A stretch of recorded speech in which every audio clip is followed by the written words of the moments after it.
Hey everyone, here's that magic guy, welcoming you back to the channel. Today I'm sharing with you one of the most extraordinary self-working card tricks I've ever come across. This trick is so mind-boggling, even the person performing it can't fully explain how it works. It's genuinely one of those pieces of magic that leaves both you and your audience scratching their heads in amazement. If you're ready to learn a trick that will blow everyone's mind, stay tuned. Let's dive right into the performance. You can even try to figure it out as we go along, and if you do, leave a comment below. I'd love to hear your thoughts. To start, we'll select 4 special cards. Let's use the 4 queens. There's something unique about queens, which is they like to stand out from the crowd. That's exactly what makes them perfect for this effect.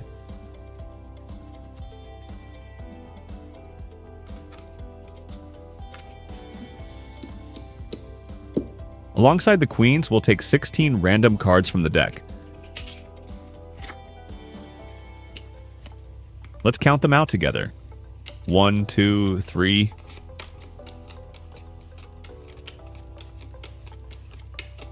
Up to 16.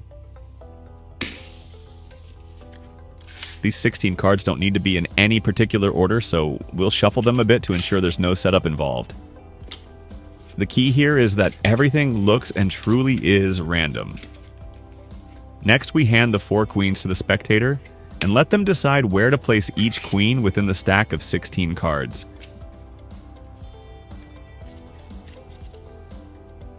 They can put these 4 queens wherever they want, which makes this feel even more impossible.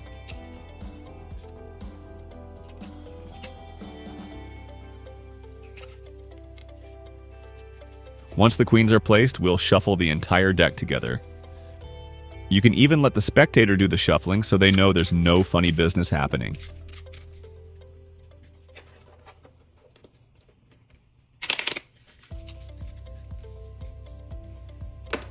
Now we split the 20 cards into 2 equal piles of 10 cards each. We count them together to ensure accuracy.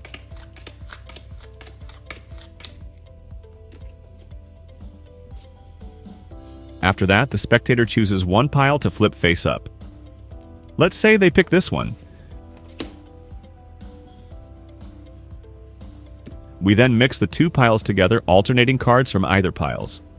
Spectator can decide card from which pile goes first.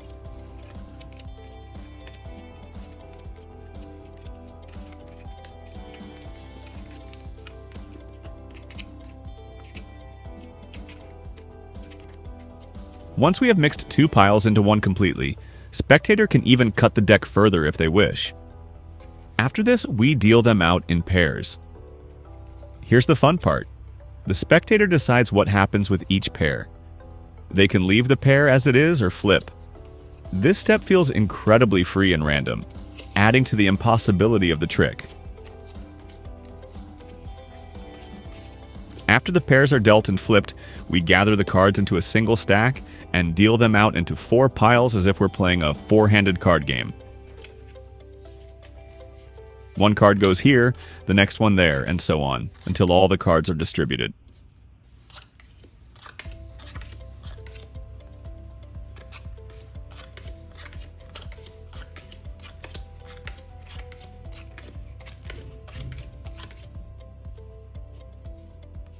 The spectator then picks one pile. They can decide whether this pile should go on top of or below the pile directly opposite it.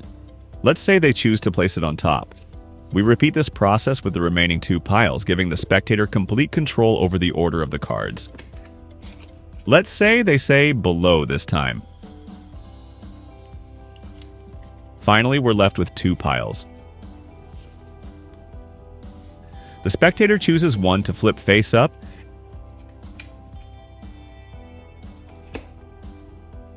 and we shuffle the 2 piles together one last time. Now comes the moment you've all been waiting for, the big reveal. After all the shuffling, dealing, flipping, and mixing, the deck should seem like it's in complete chaos. But here's where the magic happens. The only face-up cards are the 4 queens. It's as if the queens possess some magical power to reveal themselves. Isn't that incredible?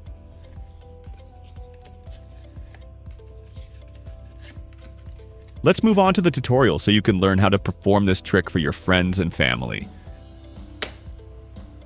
Welcome to the tutorial section. Now that you've seen the performance, I'll walk you through each step so you can master this mind-blowing card trick. This trick is entirely self-working, relying on simple but effective principles that guarantee success every time. To start, grab a standard deck of cards. Select 4 distinctive cards. Queens work well because they're instantly recognizable, but you can choose any 4 cards with the same value as you like. Then randomly pick 16 other cards from the deck. Here's an important point.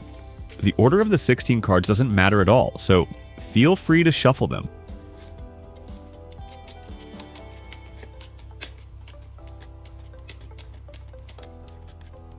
Let's give these cards a quick mix and shuffle just to keep everything honest and fair.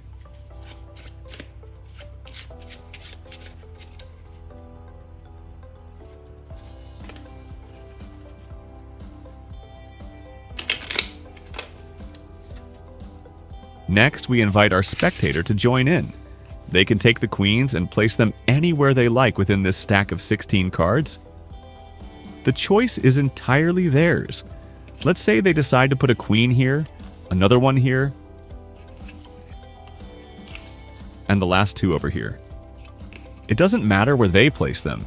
This step is vital because it makes them feel in control, even though the trick's mechanics will work regardless of where the queens go. After the queens are placed, shuffle the stack thoroughly.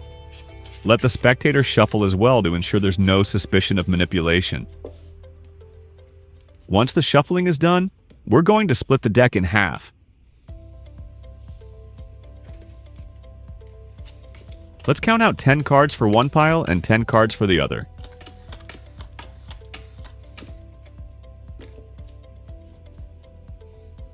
Now, we let the spectator decide which pile they want to flip face up. Let's say they choose this pile. With one pile face up and the other face down, we're going to alternate the cards from each pile as we stack them together. Just alternate the cards until the entire deck is combined. Here's a subtle tip. When combining the piles, do it slowly and deliberately. This lets the audience fully appreciate the randomness of the process, making the reveal even more surprising.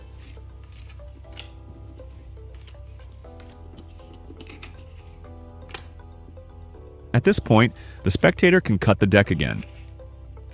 Single cuts, multiple cuts, however many times they want. They have total freedom to mix the cards to their heart's content. Now we're going to deal the cards in pairs. For each pair, the spectator has the choice to either leave them face down or flip them face up. They can alternate however they want. The pattern doesn't matter. What's important is that they have complete control over this part of the process. After all the pairs have been dealt according to the spectator's choices, we gather the cards back together. Once again, they're free to cut the deck as many times as they like. This ensures everything feels as random as possible. Next, we're going to deal the cards out as if we're playing a 4-handed game of poker. Starting here, we deal 1 card at a time to each pile until all the cards have been distributed.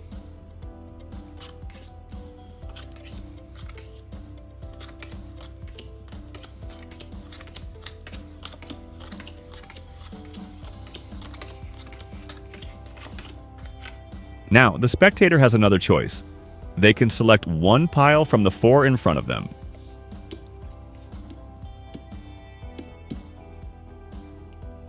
Let's say they choose this one. Then they can decide whether this pile should go on top of or underneath the pile directly opposite it. Let's say they choose to place it underneath.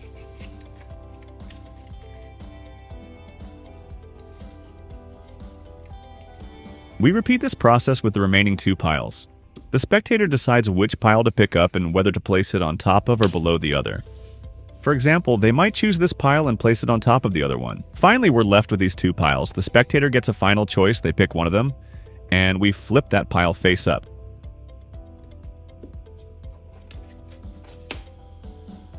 Then, for the last time, we shuffle the 2 piles together. as we combine them into one deck. After all the mixing, shuffling, and dealing, it's time for the big reveal.